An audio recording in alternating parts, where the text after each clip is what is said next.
Hi, I'm Dr. Selena Fisk, and welcome to this episode of Make Data Talk. In this podcast, I help you turn your spreadsheets into stories in a way that is practical, accessible, and hopefully much more useful than your grade 9 maths textbook. Today, I'm going to be reflecting on an awesome question I was asked in a recent podcast interview. Does data have a PR problem? What a question, right? I thought it was great when I was asked it. Look, to be honest, in my world, data doesn't have a PR problem. It's the coolest thing in the world, right? No, but seriously, I know that is not true for everybody. Not everybody is as big a nerd as me, or perhaps you if you're listening to a Make Data Talk podcast. So in this episode, I'm going to talk a little bit about that and some of the challenges we have and give you 5 possible ways to help others see data in a more positive light.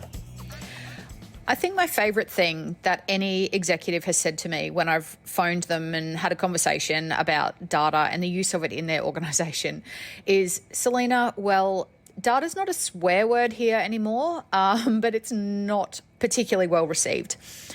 I hear a lot of different iterations and permutations of the same sentiment. Essentially, people are fearful of data often, and we have organisations who really want more and more employees to be competent in using data, to be asking good questions, to be engaging with it, using it to inform their decisions. And yet we have people who really kind of can't get beyond some quite negative, sometimes, perceptions about it.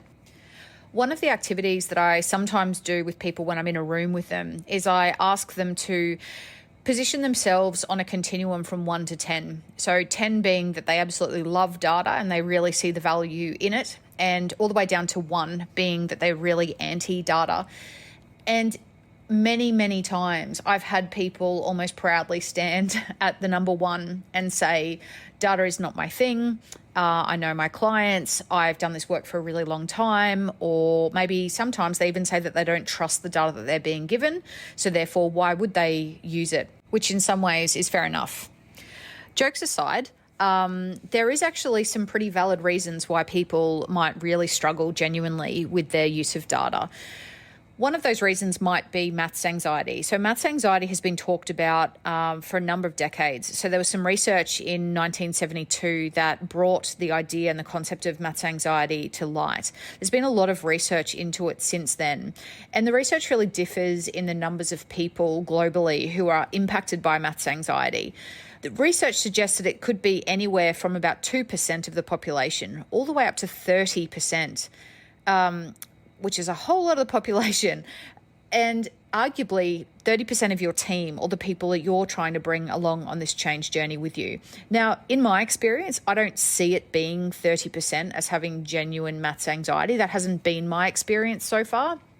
It would be closer to the single digits. But you think even if it was 2% of the population who suffered from maths anxiety, that would be about 162 million people globally that have a genuine fear and get really stressed when presented with numbers and asked to do any sort of calculations or interact with numbers in any way. The other one that's worth knowing about is dyscalculia. Dyscalculia is essentially the numbers version of dyslexia. So we hear about dyslexia all the time where people struggle with letters. And dyscalculia is very similar but with numbers. So people find it hard to do problems with numbers. They get numbers mixed around. And again, research really varies, but most of it suggests that between 5 to 10% of the population potentially have dyscalculia. So when we're thinking about that question, does data have a PR problem, there is an element of fear from people who haven't had much experience before or haven't used data much in their roles and so aren't particularly confident. There's also a group of people, though, who potentially are experiencing genuine maths anxiety, or they might have dyscalculia, whether it's diagnosed or not. As the data champions in our organisations and the people arguably who possibly like data or love data a little bit more than others, we have a really key role to play in building a culture where data doesn't have a PR problem and it's used in a way that's far more positive and optimistic than perhaps looking at it in that negative lens, or through that lens of data might be or used to be a swear word here. My first recommendation for starting to dispel some of those myths and break down some of those PR problems is to always ground our conversations in data in the why. Simon Sinek's work in The Golden Circle and the why reminds us that we are often really good at talking about what we do and how we do things, but we're not as good at talking about why. And when it comes to data, the why is really important, because what we don't want is people thinking that the use of metrics is purely for accountability. We don't want them thinking that we're tracking and monitoring them. Our why is always the clients or the people that we're aiming to serve or the community that we're aiming to serve. We need to make that connection really explicit whenever we're asking our people to engage with data. So it's super clear to them that that's actually the focus and that's the reason why, because the alternative is that if we don't give them the why, they're going to attempt to join the dots. And so we really want to control that narrative, and we want to make sure that the messaging is really clear about this being how it benefits them or how it benefits clients or how it benefits communities and people that we're aiming to serve. The other thing with the why that's worth noting at this point is that you can't just do that once. So the first time you introduce a particular metric or data type or use or whatever it might be, or a process that you're engaging with, you absolutely need to talk about the why at that point, and you need to continue to remind people. Some of the research tells us that people need to be told things on average about 7 times before it sticks. So you need to say things at least 7 times. And if it's an average of 7, there are people who require hearing it more than 7 times. It's a beauty of and issues with averages. So you need to constantly remind people. Every time you're talking about data, you need to be connecting it to the bigger picture. The second point that I wanted to make was that there's sometimes a perception that if we're looking at data, we're only ever doing that from a deficit model. We're looking for gaps and we're looking for areas that are not going well, and therefore we're trying to plug holes. That's really important. There's no doubt about that. Data can absolutely indicate areas that we should focus on or next steps that we should take. And at the same time, there is always so much positive information that comes out of the different data sets that we're collecting that affirm the work that we're doing, that highlight or celebrate the growth and the improvement that is happening in the organization or in the team. And we, again, as the data champions, have a real responsibility to help highlight some of those things. We want to make sure that people are also looking for and seeking out those positive experiences. And whenever we're seeing them, we're identifying them and bringing them to light. Because if we're working with people who are not super confident in their use of data and they haven't done much with it before, they might not see the positives. And so the more we can do to really actively bring those things out and celebrate and recognize them, the better. And we're far more likely to shift this culture and have data viewed more positively if people can see that actually we're recognizing all of those good things that it can show us as well. The third point is then about providing multiple exposures to the data and really supporting and scaffolding the learning of your people.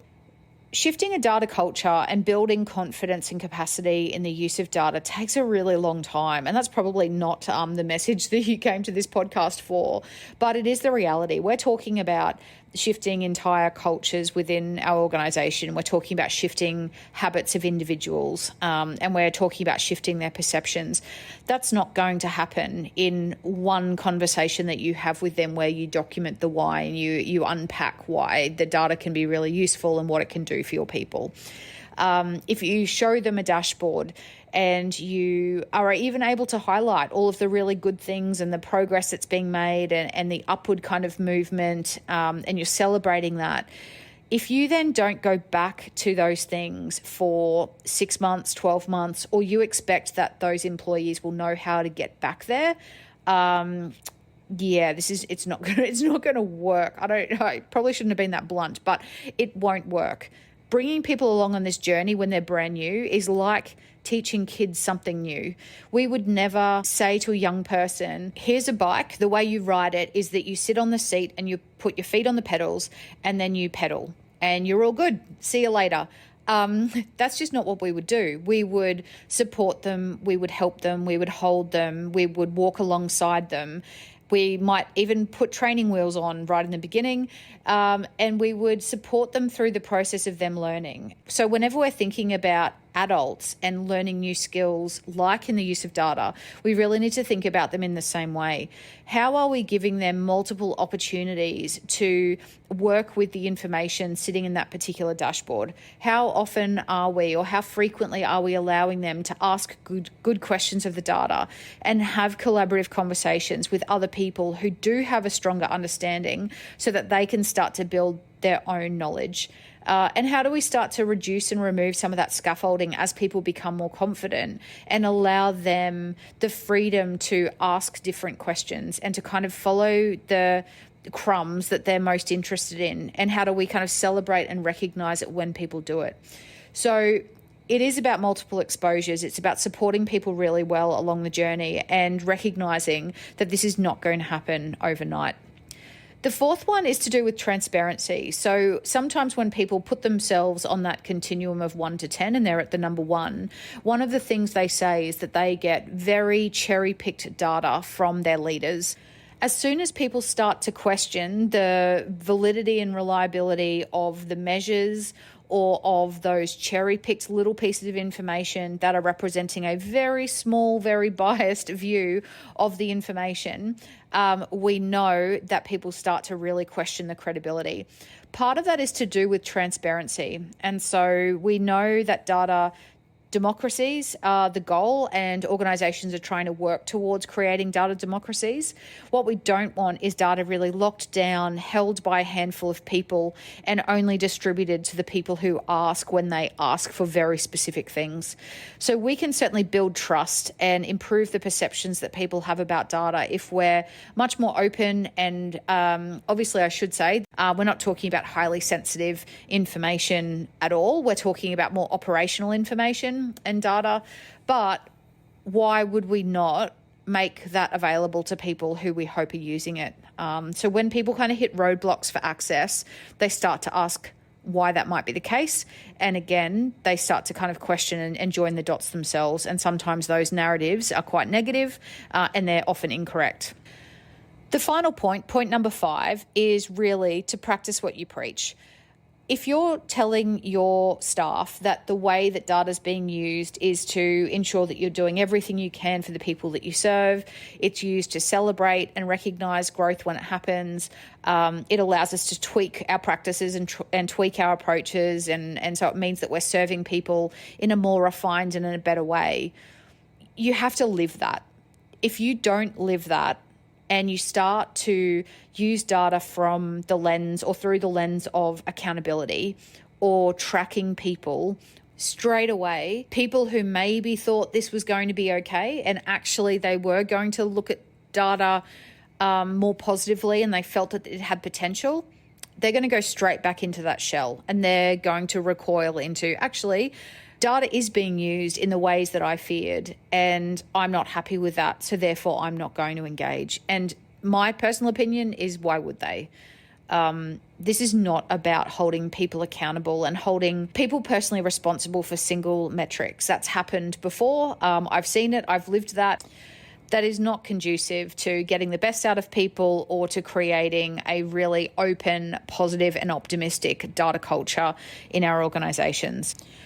So those 5 recommendations for improving the perception of data in our organisations and hopefully reversing this idea that data potentially has a bit of a PR problem is, number 1 was always talk about the why. Number 2, identify and recognise that data has a lot of really good things and look for opportunities to celebrate those great accomplishments and the growth. Number 3 was provide multiple exposures to and scaffolding and support for learning. 4 was being transparent with the data. And number 5 was always practice what you preach. If you say you're going to do something in a particular way, you need to make sure that you do it. Thanks so much for listening to this episode of Make Data Talk. If you want to connect with me, I'm on LinkedIn at Dr. Selena Fisk. I have a very irregular newsletter, which you can sign up to on my website at selenafisk.com. And this podcast is also now a newsletter. So that's my Make Data Talk newsletter on LinkedIn. Take care and look after yourself.